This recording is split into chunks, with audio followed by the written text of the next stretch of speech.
Hermanos, muchas veces nosotros hacemos cosas que a veces decimos al apuro, ¿sí? Usted ha hecho cosas al apuro, una frase que a veces usamos, ¿no? Y claro, por lo general las cosas que las hacemos al apuro nunca salen bien, por lo general pues nos salen mal. Y yo me pregunto por qué a veces hacemos las cosas al apuro. A veces somos un poco como impacientes, no sabemos analizar bien las cosas y queremos lo más rápido posible. Y esto en realidad, hermanos, es como una escasez, yo diría, de sabiduría. A veces como que no tenemos la suficiente sabiduría para hacer las cosas cada día. Y a veces también nos podemos volver en ese sentido como mediocres, hacer las cosas, como digo, a medias. Y también yo he pensado mucho, incluso en mi propia vida, analizando esto, a veces hay falta de precisión. ¿A qué me refiero? Como dije antes, hacemos las cosas al apuro, pero muchas veces lo hacemos las cosas al ojo, decimos, ¿no? Como salga, ¿sí? No lo calculamos bien y empezamos a hacer las cosas así, a simple vista, y sí, que así nomás lo hacemos. Bueno, como digo, las cosas así a veces no nos resulta bien. Y empezamos a hacer las cosas también a nuestros propios criterios y así avanzamos y queremos que las cosas nos funcionen, pero no siempre van a salir bien. Porque les estoy mencionando, no nos tomamos el tiempo para analizar, pedir guía al Señor, sabiduría, o somos impacientes sobre todo. Hermanos, en este sentido yo puse aquí un tema que hoy vamos a continuar con el libro de Éxodo. Y bueno, el título es La terquedad en el corazón. Bueno, ahí esta palabra terquedad, ¿no? Ya va a entender por qué lo puse terquedad en el corazón. Porque también se puede decir necedad, insensatez. Uso la palabra terquedad porque el texto que vamos a ver en la palabra, el Señor repite muchas veces esto, ¿no? Y vamos a continuar con el libro de Éxodo. Ya en diciembre, pues hasta comienzos de diciembre habíamos avanzado bastante en lo que es el libro de Éxodo y vamos a continuar con el capítulo 32, ¿sí? Y durante estos primeros meses de este año, pues vamos a estar instruyendo, enseñando todos estos capítulos de Éxodo, Levítico, Números y Deuteronomio. Así que váyase alistando, leyendo, adelantando un poco esto de todo lo que el Señor puso ahí escrito en estos 5 primeros libros de la Biblia. Bueno, el contexto del capítulo 32, bueno, ya sabemos cómo el Señor los liberó de la esclavitud de Egipto, están rumbo a la tierra prometida, están en el monte Sinaí y habían recorrido más o menos, si ya a estas alturas estamos con unos 4 a 6 meses de lo que salieron el pueblo de Israel de Egipto. El Señor les está instruyendo a través de Moisés. Y no sé si usted recuerda, nos habíamos quedado en que Moisés se quedó en la montaña. Dios está hablándole por 40 días, 40 noches. Ahí está Moisés todavía, ¿no? ¿Qué está pasando con el pueblo? Allá al pie del monte Sinaí. Ahí estaban establecidos este pueblo de Israel que está rumbo a la tierra prometida. ¿Qué es lo que pasó según el capítulo 32? Algo terrible, les digo lo que nos va a mostrar Éxodo 32. Y es un capítulo para mí, uno de los capítulos, yo diría que son muy, donde da mucha tristeza, un capítulo donde nos muestra, como lo puse ahí, terquedad en el pueblo. Bueno, hay tantas cosas que vamos a encontrar en el capítulo 32 de Éxodo. Y si ya tiene abierto su Biblia ahí, vamos a ir leyendo algunos versículos de este capítulo. Empieza así el capítulo 32. Dice, al ver los israelitas, escuchará esto, los israelitas que Moisés tardaba en bajar del monte. ¿Dónde estaba Moisés? Estaba hablando con Dios. Dios le está dando instrucciones para su pueblo y está como demorando. Claro, eran 40 días, 40 noches que iba a estar ahí. Dice que fueron a reunirse con Aarón y le dijeron, Aarón era el otro líder, hermano de Moisés. Dice, tienes que hacernos dioses que marchen al frente de nosotros, porque a ese Moisés que nos sacó de Egipto, no sabemos qué pudo haberle pasado. ¿Qué pasó ahora con el pueblo? Si ven un poco la impaciencia, Dios está hablando con Moisés, le está dando las instrucciones y el pueblo se impacienta. El pueblo empieza a exigir. Bueno, cuando vamos a ver aquí, como digo, la terquedad en el corazón de este pueblo, y en primer lugar, lo que vamos a observar es que hay una ceguera a la obra de Dios. A ver, lo que quiero decir es que cuando hay terquedad en nuestro corazón, lo que podemos ver es que somos ciegos o nos volvemos ciegos a la obra que Dios está haciendo en nosotros. ¿Qué es lo que estaba haciendo aquí el Señor? ¿Cómo estaba obrando aquí el Señor? En primer lugar, podemos ver la obra que estaba haciendo en Moisés, la obra en sus siervos. Si recordamos un poquito de lo que es la vida de Moisés, la trayectoria de Moisés, porque ellos están reclamando que Moisés dónde está y por qué no viene, tal vez ya nunca más va a estar por aquí Moisés, nos abandonó. Bueno, tienen muchos criterios, pero parece que están como ciegos a lo que Dios está obrando. Si recordamos un poco, como digo, toda la historia de Moisés, Moisés mismo quiere decir, este nombre Moisés es salvado salvado de las aguas, ¿no?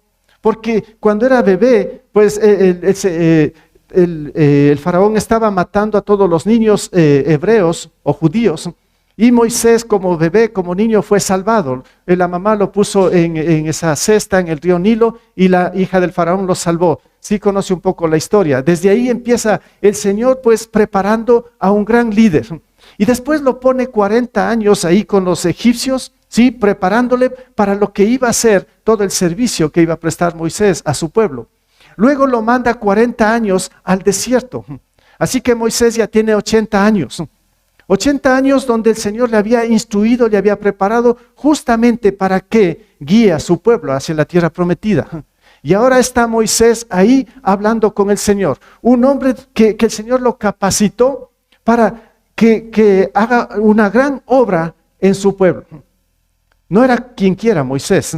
Dios lo instruyó desde bebé. Ya. Ahora, ¿qué es lo que está pasando con el pueblo? Está ciego. No ve lo que Dios estaba haciendo a través de Moisés. Moisés es el que se enfrentó al faraón, el que luchó ahí con estas 10 plagas, el que a la final pues les guió, el que hizo tantas cosas guiando a su pueblo, pero aquí el pueblo está ciego, terco de corazón. No está captando, no está entendiendo nada todo lo que el Señor está haciendo a través de sus siervos, en este caso Moisés. ¿Qué le habrá pasado? Dice ahí, ¿no? Tienes que hacernos dioses que marchen al frente de nosotros, porque ese Moisés que nos sacó de Egipto, no sabemos qué pudo haberle pasado. Y muy bien sabían que Moisés estaba hablando con Dios, estaba recibiendo la instrucción de Dios.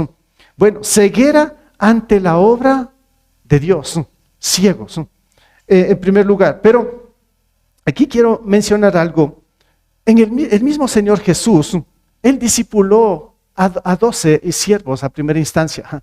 Los instruyó y después los envió también a hacer la obra. Y muchos de estos discípulos, los primeros discípulos, también fueron rechazados por el pueblo de Israel, por el pueblo de Dios.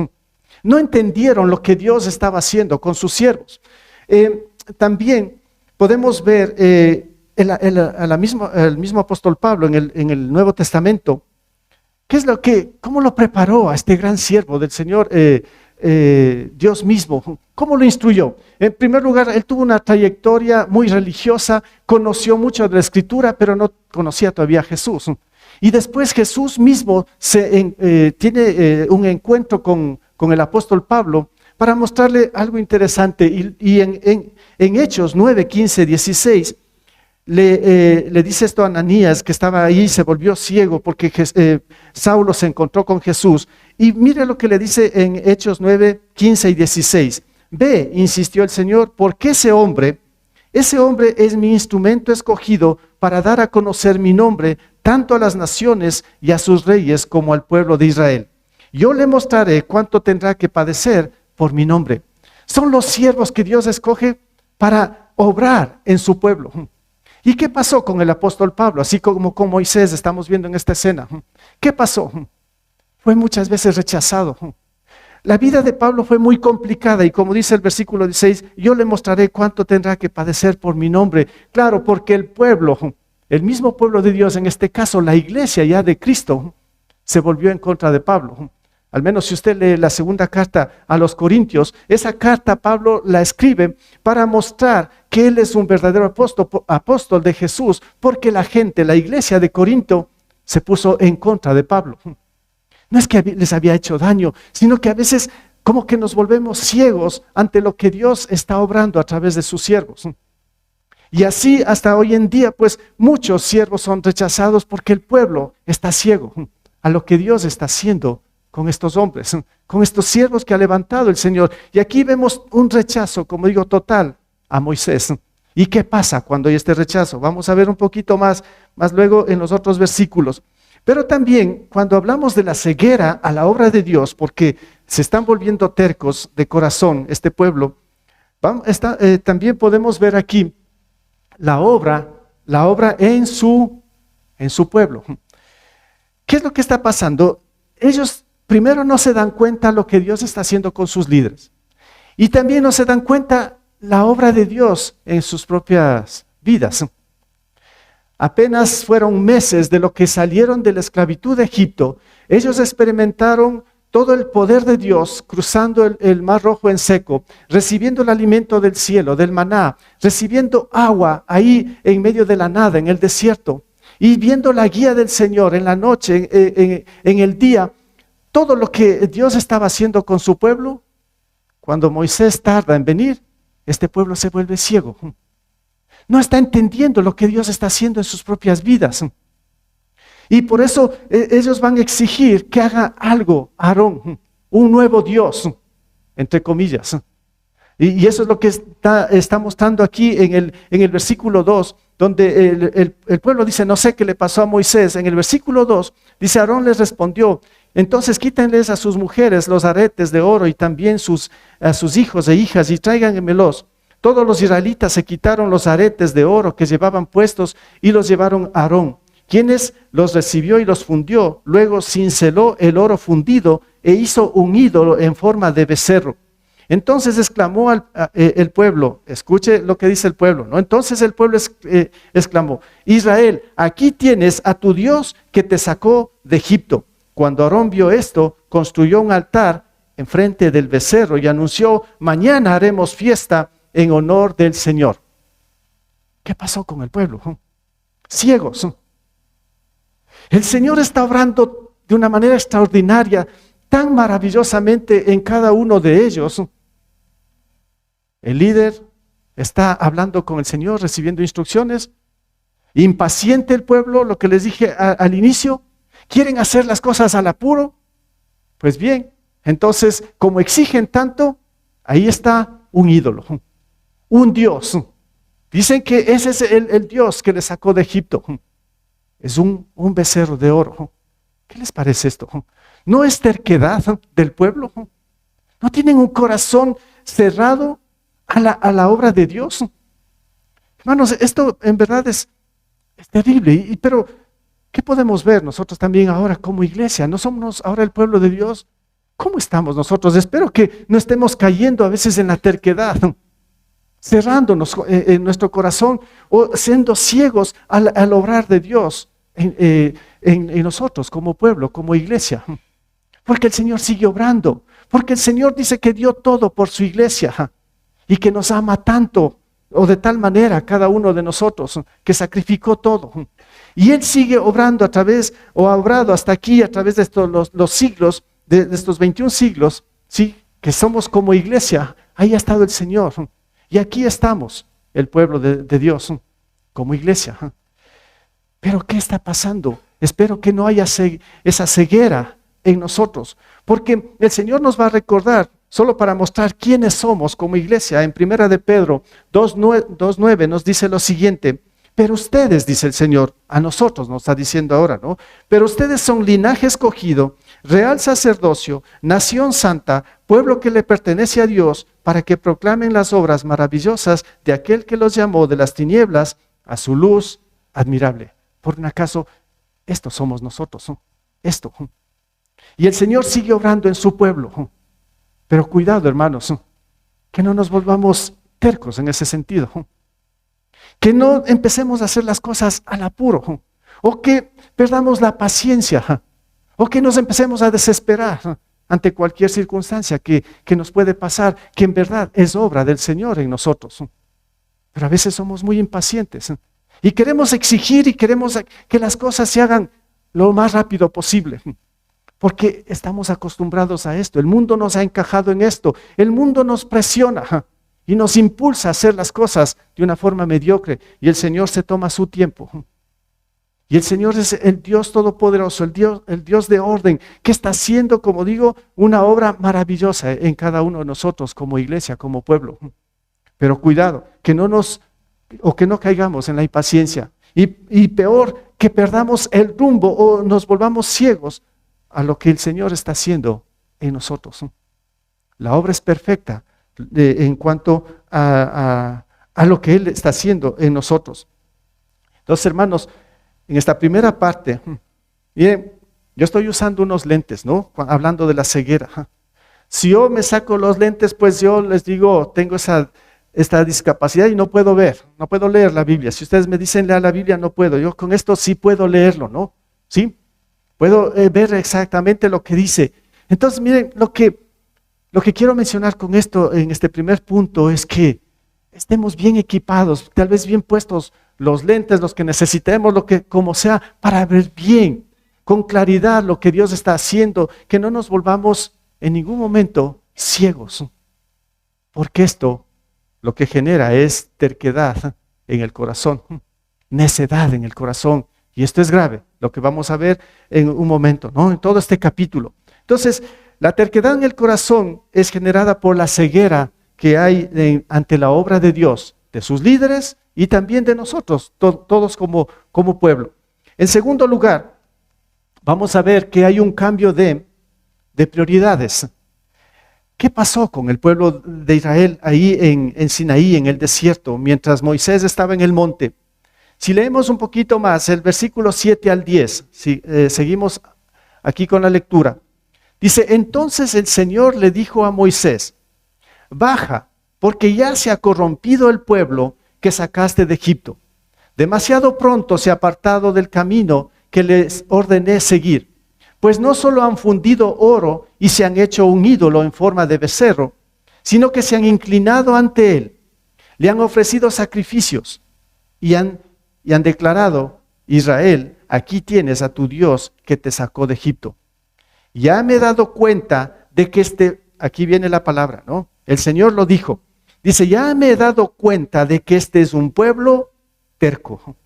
Añadió el Señor dirigiéndose a Moisés, tú no te metas, yo voy a descargar mi ira sobre ellos y los voy a destruir, porque de ti haré una nación grande. Qué terrible, hermanos, con este pueblo.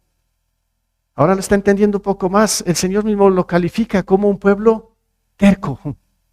El Señor está mostrando todo su poder, su amor, su grandeza. Está descargando todo sobre ellos. Y a la vuelta de la esquina, por ser impacientes, pues se vuelven tercos. Y le dan la espalda a Dios. El domingo anterior yo les decía que para empezar este año tenemos que, y bueno, el texto nos mostraba en Daniel, que debemos ser firmes, fieles. Pues en este pueblo no estoy viendo nada de estas dos cosas. Ni firmeza, peor fidelidad a Dios. Le están traicionando a Dios. Porque su corazón se está volviendo terco, necio. Porque no tienen paciencia ante las cosas que Dios está haciendo en cada uno de ellos. Pues bien, entonces ellos empiezan a cambiar las prioridades. Pues Dios sobre todas las cosas. Como decía el domingo anterior, lo primero es lo primero. Tal vez no sé si esto lo vivieron ellos o no, pero aquí pues vamos a ver todo un cambio de prioridades. Ya no es Dios el que ocupa el primer lugar en sus vidas ni en el pueblo. Son otras cosas. Entonces aquí, en cambio de prioridades, vamos a ver que el pueblo empieza a corromperse. La corrupción empieza a dominarles. como nos expresa aquí mismo. El Señor Él nos dice, este pueblo ya se ha corrompido, se volvió corrupto. Y creo que esta palabra corrupción, ¿no?, es muy conocida ahora para nosotros, ¿no? La corrupción, y entonces el Señor dice, este pueblo ya se corrompió, se volvió corrupto. La corrupción prácticamente es engañar, estafar, mentir, robar. Pues aquí están como encajados muchísimos de los pecados. Dice, ese pueblo ya está corrompido. Así que Moisés baja a ver qué es lo que está pasando allá. La corrupción empieza a dominar en el pueblo, en el versículo 7 sobre todo, ¿no? El Señor dice, entonces el Señor le dijo a Moisés, baja porque ya se ha corrompido el pueblo que sacaste de Egipto. Hermanos, ¿cómo podemos entender que en el pueblo de Dios haya corrupción? ¿Cómo que no encaja esto, no? ¿Cómo podemos entender que este pueblo de Israel, donde está Dios mismo ahí en el centro de este pueblo, donde los está pues guiando y los está proveyendo de todo, cómo es posible que en ese mismo momento el pueblo se corrompa? El pueblo sea corrupto. Esto me lleva otra vez a pensar, hermanos, para nosotros, espero que también no haya corrupción dentro de la iglesia. Pero lamentablemente se escucha, no hablo de la iglesia en general. Por ahí dice, es que la iglesia esto, la iglesia el otro. Qué pena, qué tristeza. Pero la iglesia somos nosotros, por un acaso, ¿no? Si usted es un cristiano, una cristiana, una persona que nació de nuevo y tiene la esperanza, la vida eterna, usted es la iglesia. Espero que la iglesia del Señor esté santificada, esté pura y no corrupta. Porque si no es terrible, pero ya en la primera iglesia en Jerusalén, ya podemos ver corrupción, lamentablemente, ¿no? Ya podemos ver corrupción. ¿Qué pasó en la iglesia de Jerusalén? Ahí dice que todos estaban aportando para las necesidades de todos los hermanos. Era increíble lo que pasó en esta iglesia de Jerusalén, o la primera iglesia. Pero entre toda esta ya multitud de hermanos de esta primera iglesia, hubo corrupción de un matrimonio.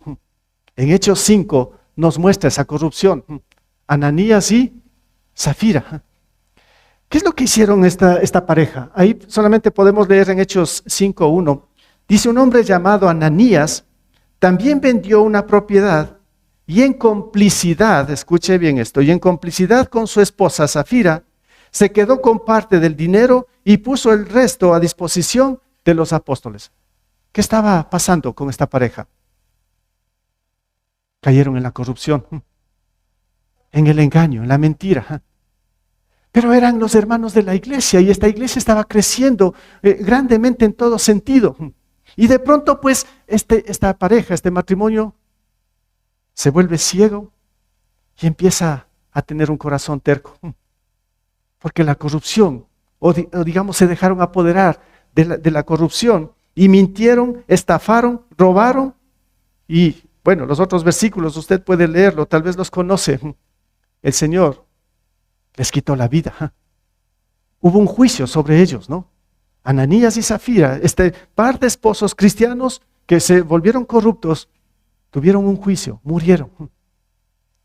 Bueno, hermanos, un poco para pensar, analizar la corrupción en la iglesia, que suena raro, no quisiera ni mencionar esto, ¿no? Pero estamos viendo aquí en el pueblo de Israel, se volvieron corruptos, la iglesia en Jerusalén.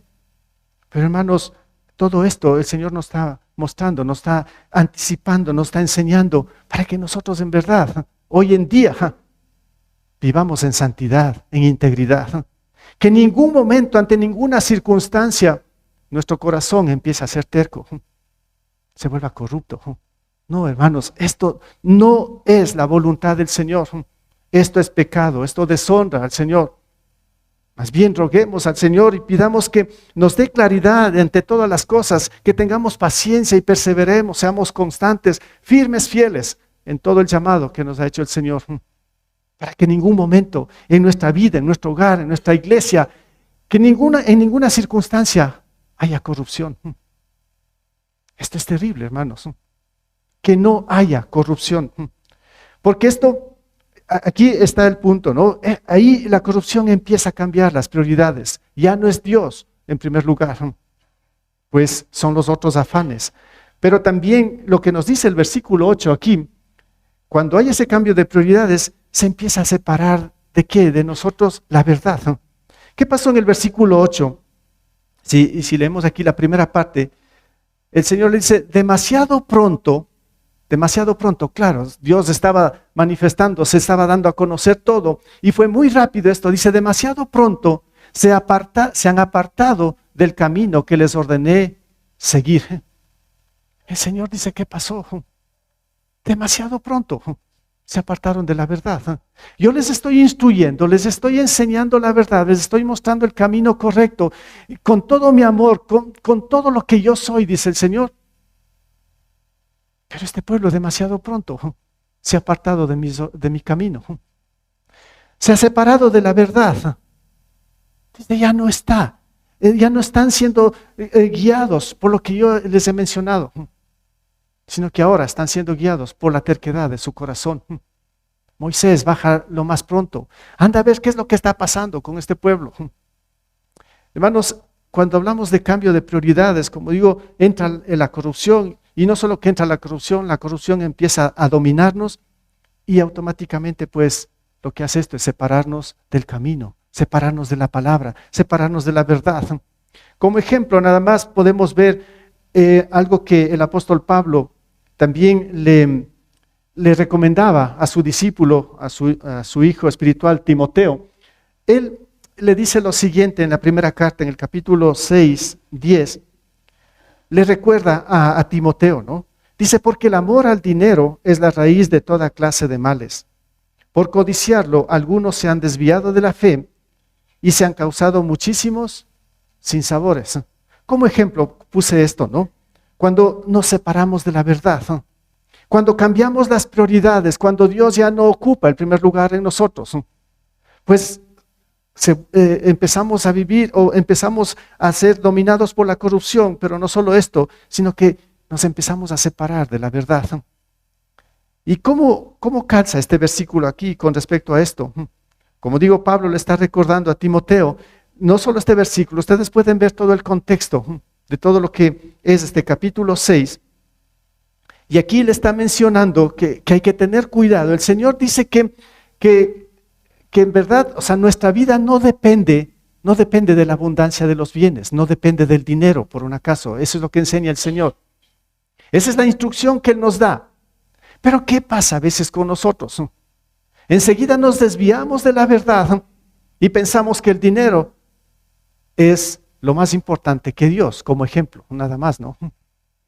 Y por eso el Señor Jesús dijo, no podemos servir a dos señores, pues amarás a uno y odiarás al otro. ¿Y quién era el otro Dios, el otro Señor? El dinero. Y el Señor nos va a recalcar una y otra vez con respecto a esto, y el dinero puede ser que o la avaricia, la ambición de los bienes y todo esto, puede ser que nos empiece a separar de la verdad. Tengamos cuidado. Entonces, aquí dice, por codiciarlo, algunos se han desviado de la fe. Ahí está, separados, ¿no? Y se han causado muchísimos sinsabores.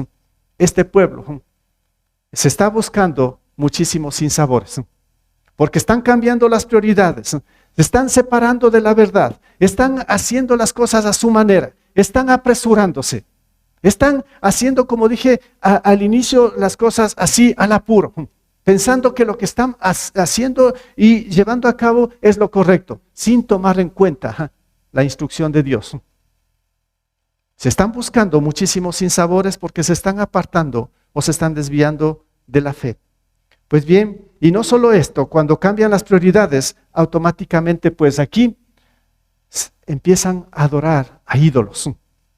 Que es lo que nos muestra la segunda parte del versículo 8, cuando dice que se han apartado del camino que les ordené seguir, dice, pues no solo han fundido oro y se han hecho un ídolo en forma de becerro, sino que se han inclinado ante él, le han ofrecido sacrificios y han declarado, Israel, aquí tienes a tu Dios que te sacó de Egipto. Esta es la tragedia más grande que puede suceder cuando cambiamos las prioridades o cuando el corazón se vuelve terco, necio. apurado ante las circunstancias. Pues bien, se empieza a adorar ídolos, se empieza a separar de la verdad, de Dios, la adoración ahora es solamente a ídolos. Esto es lo más trágico que puede pasar a un cristiano. Estamos hablando de cristianos, estamos hablando del pueblo de Dios.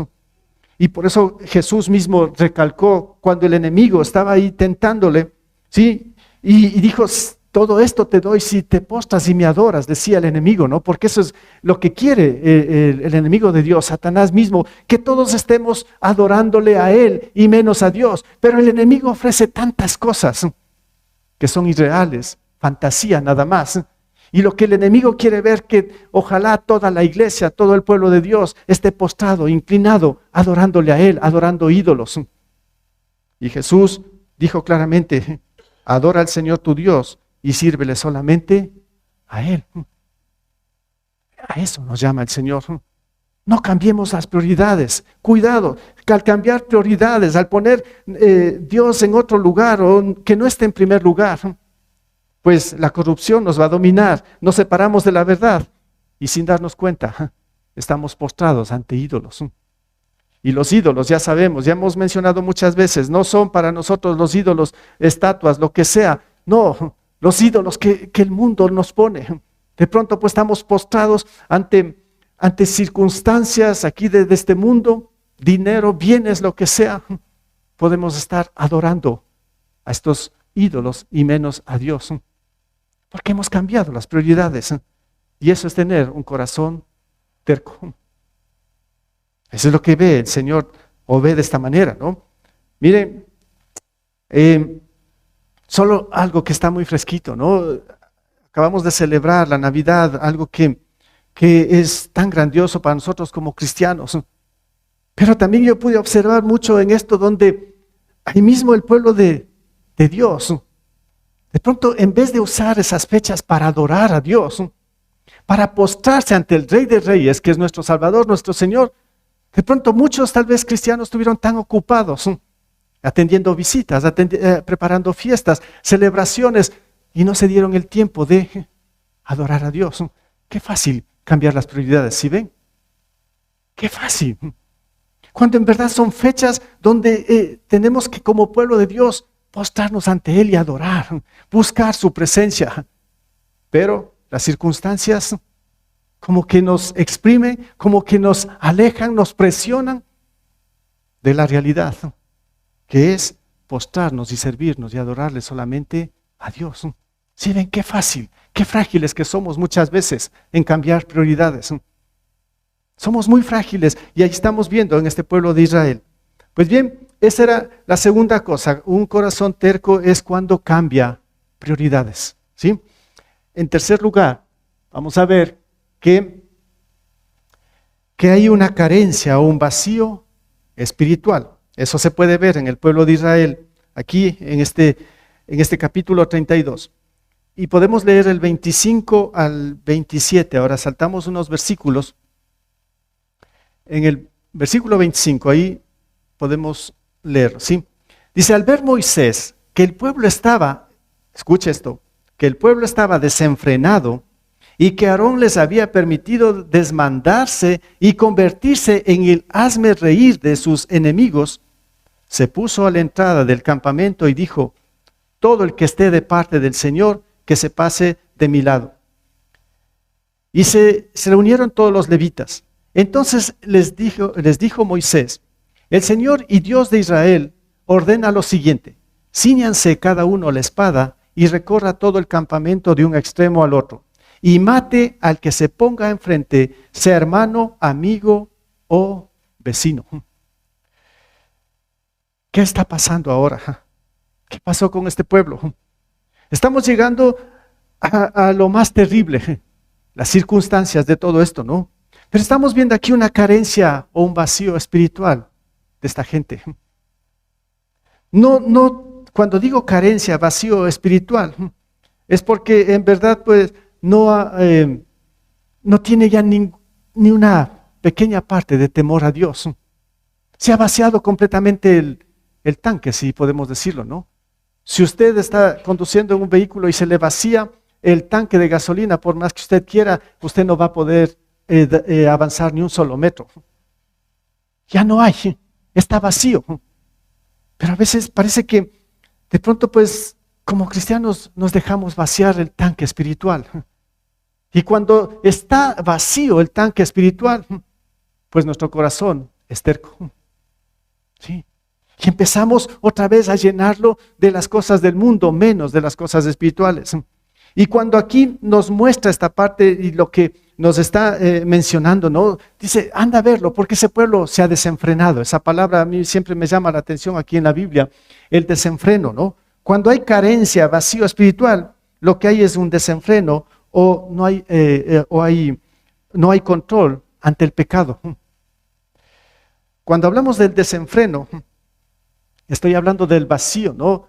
Imagínese qué pasa si usted tiene un vehículo y está tal vez conduciéndolo y se rompe la cañería de líquido de frenos y empieza a gotear. Se va, hasta que en un cierto momento se vacía el recipiente de líquido de frenos. ¿Qué pasa en ese momento? Cuando ya no hay líquido de frenos en un vehículo. Pues se van los frenos, se desenfrena. Usted aplasta el pedal del freno y qué fea sensación esta, ¿no? En una velocidad, de una bajada, una pendiente. Quiere frenar, pero el carro no responde. Porque está vacío el recipiente de líquido de frenos, que es muy importante para este sistema, ¿no? En el freno, en el carro. Quiero que analicemos de esta manera, es esto lo que puede suceder en un cristiano cuando se vacía espiritualmente. En ese momento hay desenfreno. Ya no tiene control de su vida. Y lo que hace un vehículo desenfrenado, sin frenos, lo único que puede pasar es una tragedia bien grande. Estrellarse contra la montaña, contra lo que sea. Y grande va a ser su ruina. Pues esto está viendo el Señor. Moisés, este pueblo pues se ha desenfrenado. No tiene control de sí. El pecado está dominando. Ya no hay ni pizca de lo espiritual, de lo que yo les instruí, les enseñé. Entonces, hermanos, un desenfreno se produce aquí sin control cuando hay una carencia, un vacío espiritual. Y esto vemos en este pueblo. Y de esto, hermanos, hay muchos ejemplos en la Biblia. ¿Qué tal si nos trasladamos por un momento a Génesis y nos encontramos con unos dos pueblos? Tal vez se ha escuchado, lo ha leído esto, Sodoma y Gomorra. Esos dos pueblos eran desenfrenados.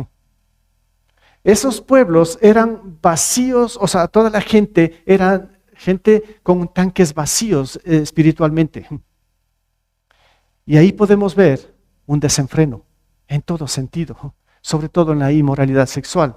Y lo puse como ejemplo en Génesis 19, 4 al 6, cuando Dios descendió, ahí estaban estos tres ángeles y querían destruir, o vinieron a destruir o a mandar un juicio, Sodoma y Gomorra, y ahí estaba Lot, el sobrino de Abraham, donde Abraham estaba intercediendo por su sobrino. Y vean lo que dice aquí, solo para ver el desenfreno, el vacío espiritual. Dice, aún no se había acostado cuando los hombres de la ciudad de Sodoma rodearon la casa. Es que Lot había hospedado a estos ángeles, en forma de hombres llegaron. Él les hospedó a su casa, dijo, ahí les hizo entrar. ¿Sí? Y cuando ya estaba avanzando la noche, dice ahí, aún no se habían acostado cuando los hombres de la ciudad de Sodoma rodearon la casa. Todo el pueblo, mire lo que dice aquí, todo el pueblo, sin excepción, tanto jóvenes como ancianos, estaban allí presentes. Llamaron a Lot y le dijeron, ¿dónde están los hombres que vinieron a pasar la noche en tu casa? Échalos fuera, queremos acostarnos con ellos. ¿Qué les parece esta escena? Desenfreno total. Y ahí explica, ¿no? Ancianos, o sea, jóvenes, de todos, ahí hambrientos, desenfrenados, porque llegó carne fresca, dicen, ¿no? Y estos hombres eran ángeles de Dios. Sácalos de inmediato, porque queremos acostarnos con ellos, queremos violarlos, eso es lo que estaban diciendo en otras cosas, ¿no? En otras palabras. ¡Qué corrupción! ¡Qué desenfreno! Y el Señor está diciendo a Moisés, mira, bájalo más pronto porque este pueblo se ha desenfrenado. Porque ese tipo de adoración que estaban teniendo a ese becerro de oro, pues supuestamente era con todo tipo de estas cosas, desenfreno total, inmoralidad y todo, porque había un vacío espiritual. La corrupción había llegado a cada uno de ellos.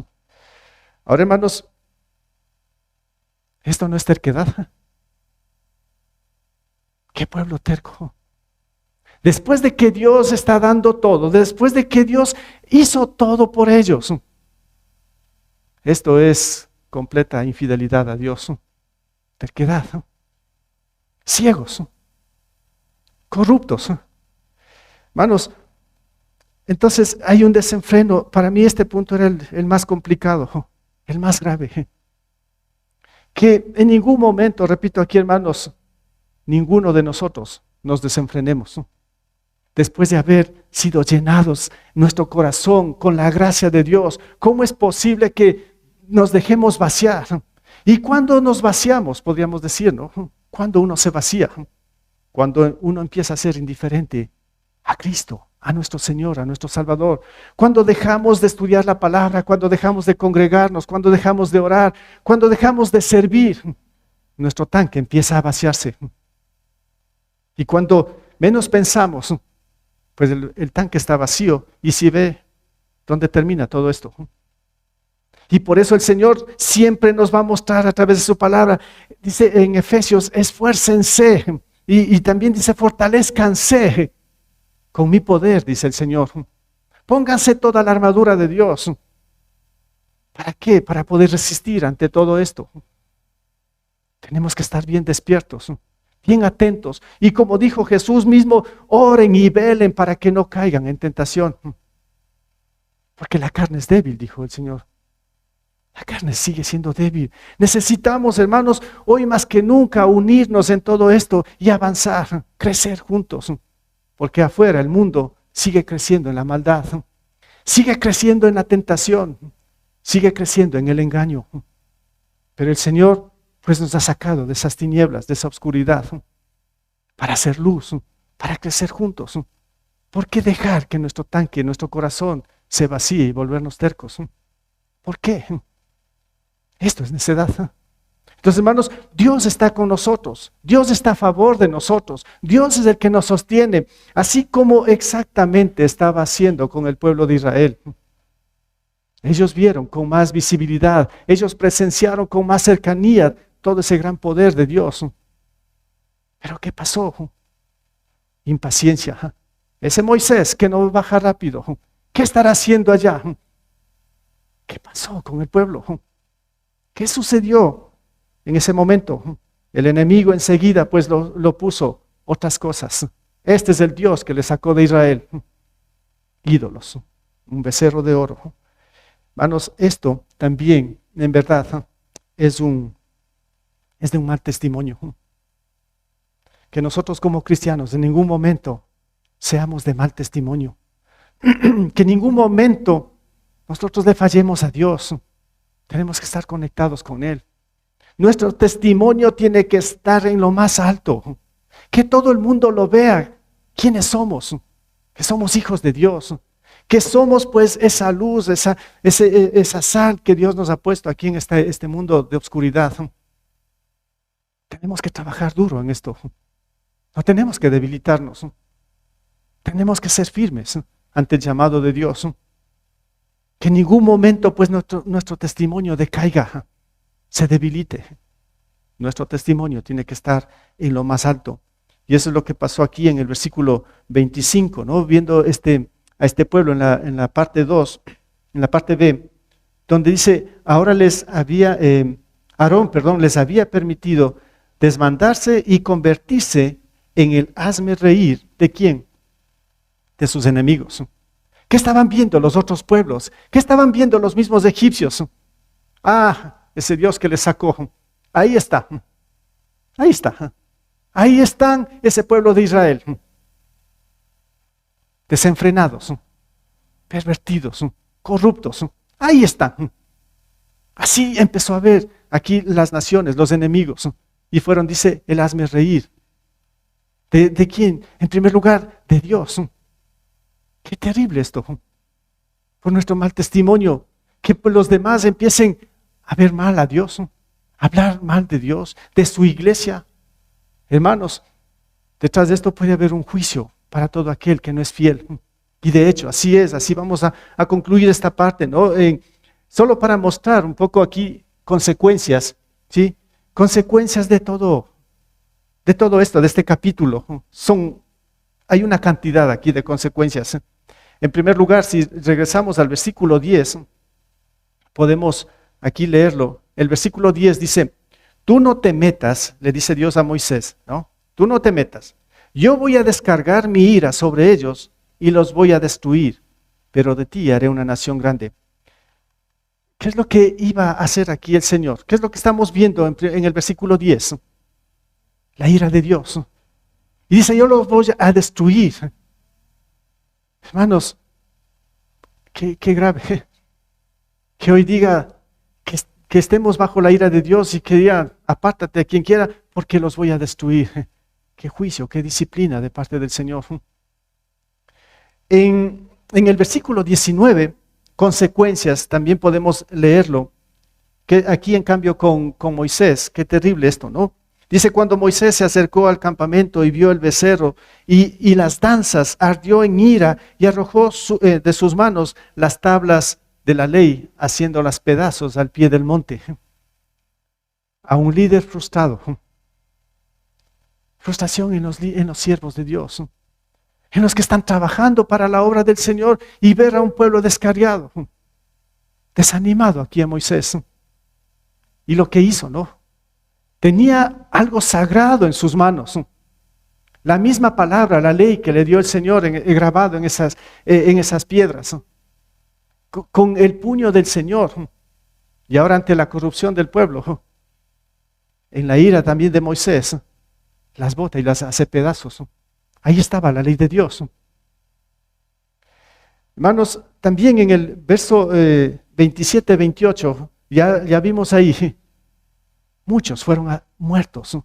El Señor los mató a muchísimos ahí por la espada de los mismos levitas, porque fue una orden que el Señor les dio a ellos, a todos los que se pasaron a favor de Moisés, porque los demás seguían adorando a los ídolos o a su ídolo. En el versículo 34-35, aquí hay un juicio. Podemos leerlo también. Dice, tú ve y lleva al pueblo al lugar del que te hablé. Delante de ti irá mi ángel. Llegará el día en que deba castigarlos por su pecado, y entonces los castigaré. Fue así como por causa del becerro que había hecho Aarón, el Señor lanzó una plaga sobre el pueblo. El Señor está enojado. La ira de Dios está ahí sobre su pueblo, al pueblo que Él ama, pero Él tiene que mandar un juicio, tiene que disciplinar, manda una plaga, mata gente. La ira de Dios está ahí. Y no solo esto, lo más complicado viene en el capítulo 33, el versículo 3. Dice, ve a la tierra donde abunda la leche y la miel. Y aquí, esto es lo trágico. ¿Qué dice el Señor?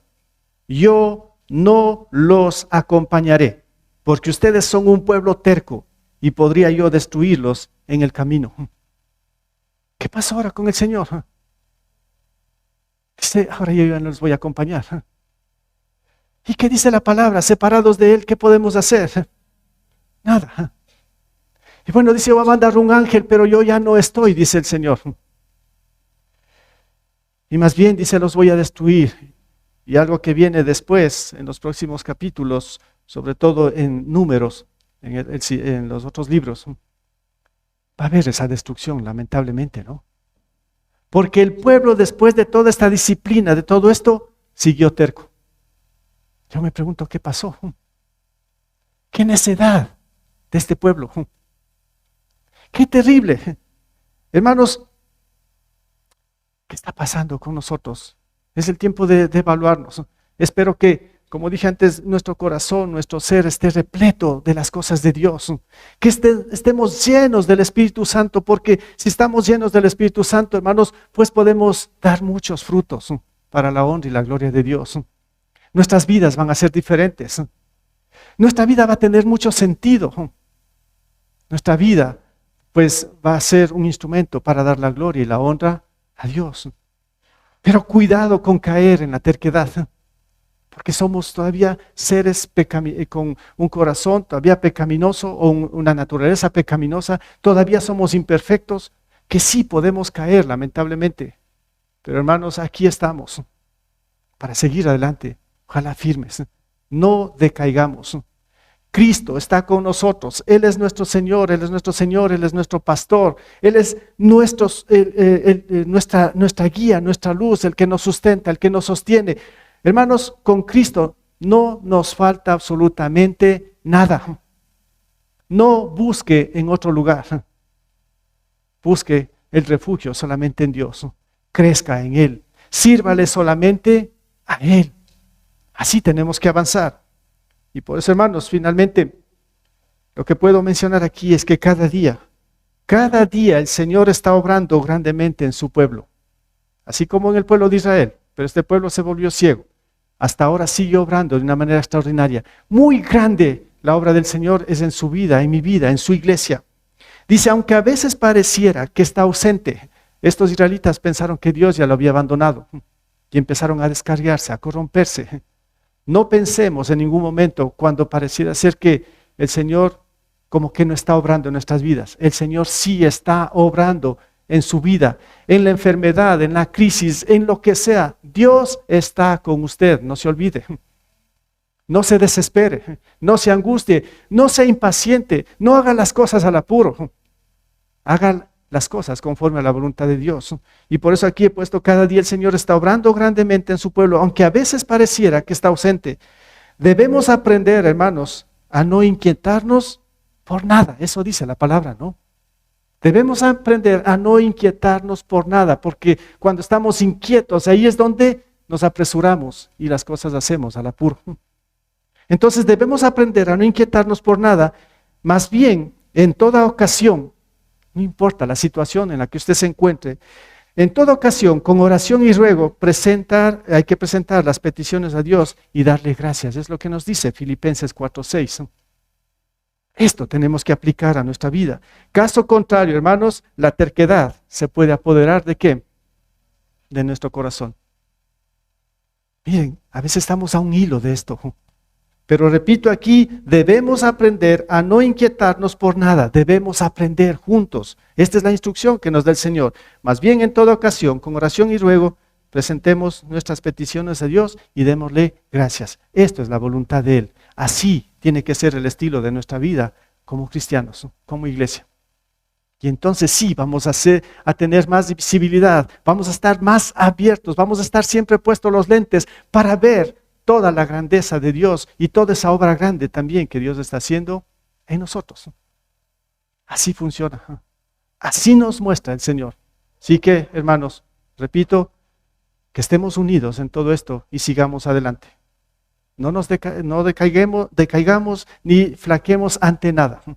Tenemos que perseverar. El camino está ahí. Ahí está el sendero que Dios nos ha trazado. Sigamos juntos en este camino.